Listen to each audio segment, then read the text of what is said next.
काही का काय सापडलं का तिच्या रूम मध्ये? काही खास असं नाही सापडलं, पण फक्त ही डब्बी मिळाली आहे मला. वहिनी, ह्यातलं औषध तुम्हाला ऐश्वर्या मॅडम द्यायच्या ना? कशासाठी आहे हे नेमकं? ही एकच गोष्ट ती माझ्यासाठी मनापासून आणि काळजीने करायची.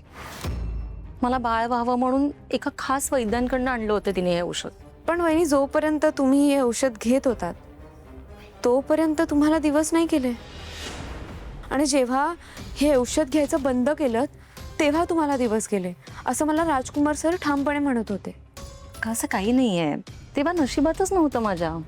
पण हा योगायोग कसा काय असू शकतो? हा योगायोग नाहीये सावली. तुला माहितीच आहे ना तेव्हा आमचं नातं कसं होतं ते. तुला खरं सांगू का, मला तेव्हा बाळाचं टेन्शनच यायचं. म्हणजे असा बाप असताना एक मूल जन्माला घालायची भीती वाटायची खूप. पण ते परत आले तेव्हा इतके बदलले होते की आमच्यातलं नातं सुधारलं, असं मनही तयार झालं आणि शरीराने सुद्धा साथ दिली. आणि तुला माहितीच आहे, या आयुर्वेदिक औषधांचा गुण याला वेळ लागतो. तसंच काहीतरी झालं असावं. ऐश्वर्याच्या या औषधाचा गुण आत्ता आला असेल, त्याचा परिणाम उशिरा झाला असेल. ताज्या ताज्या भाज्या. हे काय, आज पण आईच बनवणार आहेत का जेवण? आता करणार आहेत की नाहीत ते मला माहित नाही, पण त्यांनी कोणत्या भाज्या आणायच्या ना ते मला सांगितलंय. हा, ऑर्डर पाळले मी त्यांची. सावली वहिनी, तुला एक न्यूज आहे. गाण्याचं रेकॉर्डिंग रद्द झालंय, पुढे गेलंय. बरं झालं, आजचं मरण उद्यावर. आजचं मरण उद्यावर असं का बोलतेस? तुझं पॅशन आहे ना ते, आवडतं ना तुला? खूप आवडतं, पण आता जे काही चालू आहे ना ते बघता मी रेकॉर्डिंगसाठी तयार आहे की नाही हेच मला कळत नव्हतं. म्हणून हे बघ वहिनी, इतकं वर्षात तुझं जे हक्काचं असून तुला मिळालं नाही, आता ते तुला मिळालं हवं ना, ही सगळ्यांची इच्छा आहे. तर तू घाबरू नकोस, स्वतःला सिद्ध कर.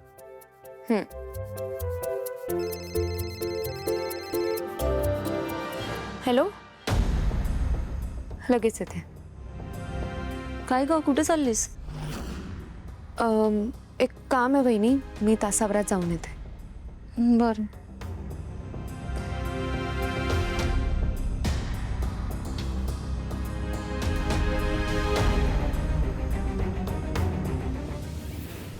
सिस्टर, ये अपना खास आदमी है.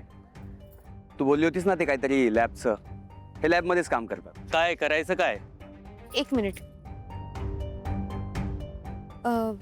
या औषधाचा वापर कशासाठी होतो हे जाणून घ्यायचं होतं. ठीक आहे मॅडम, चालेल. आमचे साहेब एक्सपर्ट आहे, ते स्वतःच परीक्षण करतील. दादा, आपली सिस्टर आहे, त्यामुळे काही झालं तरी काम आजच्या आज झालं पाहिजे. हा हो, म्हणजे तुमचंच काम आहे म्हणा की. मी आता लगेच जातो, आता त्यांनाही सॅम्पल देतो आणि ते उद्यापर्यंत रिपोर्ट देतील. गुड. आणि हो, गरज पडली तर साहेब स्वतःहून येणार. दादा, आणि या तपासणीचे पैसे किती होतील हे सुद्धा सांगा. होत आहे, काय चेष्टा करताय का?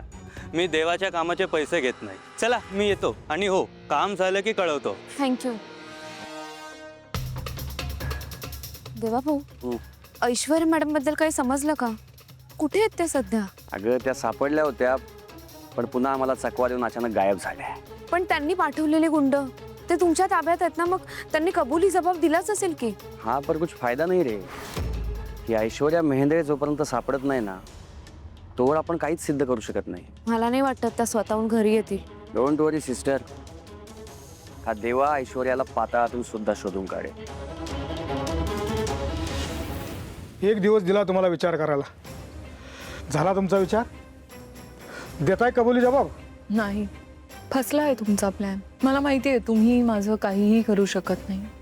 हे डेकोरेशन माझ्यासमोर मला घाबरायला ठेवलं आहे ना. तुम्हाला काय वाटलं, तुम्ही हे इथे ठेवणार, मला घाबरवणार आणि मी तुम्हाला कबुली जबाब देणार? उलट तुम्ही मला खाऊ पिऊ घालताय, माझा पाहुणचार करताय. तुमच्यात एवढी हिंमत नाही आहे. तुम्ही माझ्या केसालाही हात लावू शकत नाही. नाही मिळणार तुम्हाला कबुली जबाब, कळलं? काय करतोयस?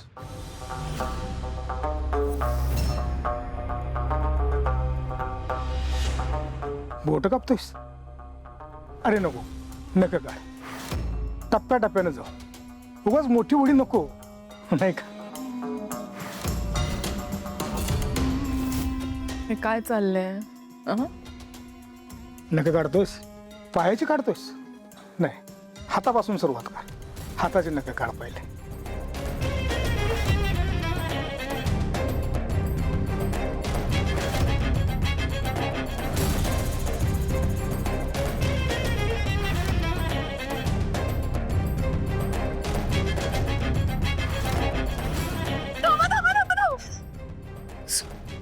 मी सांगते देते मी कबुली जबाब. तुम्ही म्हणाल ते मी बोले. आता कसं शहाण्यासारखं वागलात. त्याआधी मला पाणी द्या.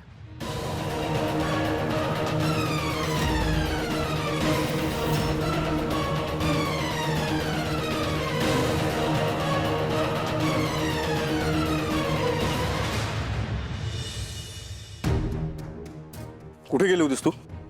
हे तुझं काम मी करायचं आता? हो. हां ठीक आहे, करेन मी. देवाला भेटायला गेली होतीस ना? तुम्हाला कोणी सांगितलं? अगं मी कोण आहे? देवानेच सांगितलं मला. का गेली होतीस? हे नाही सांगितलं त्यांनी? हे पण सांगितलं माझ्या मित्राने मला. ऐश्वर्या बाबतीत चौकशी करायला गेली होतीस ना?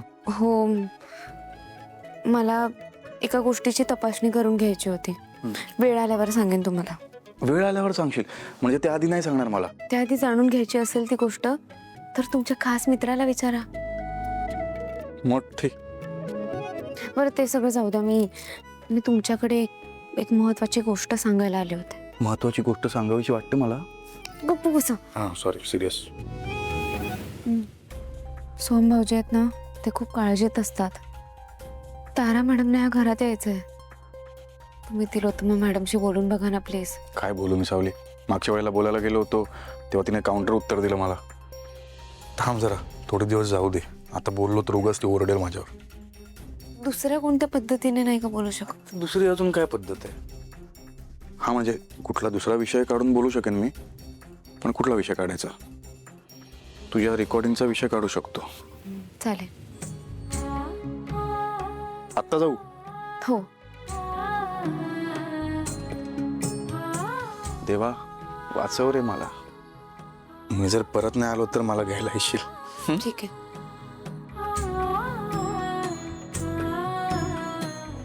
कमाल आहे हा सोहमची. म्हणजे एवढ्या गडबडती गाणी मस्त बनवलेत आपल्या फिल्मची. हो का? हो का म्हणजे? तुला माहित नाही?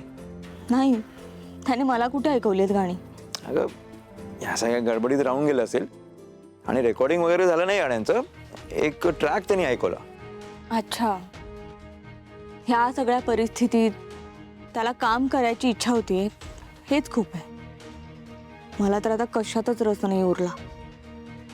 मला काहीच करायची इच्छा नाही आता. हे बघ बेटा, अशी नाउमेद होऊ नकोस प्लीज. खचून जाऊ नकोस. तू ना तुझ्या आयुष्यातला तळ गाठलायस, पण तुला आता सगळं शून्यातून उभं करायचं आहे.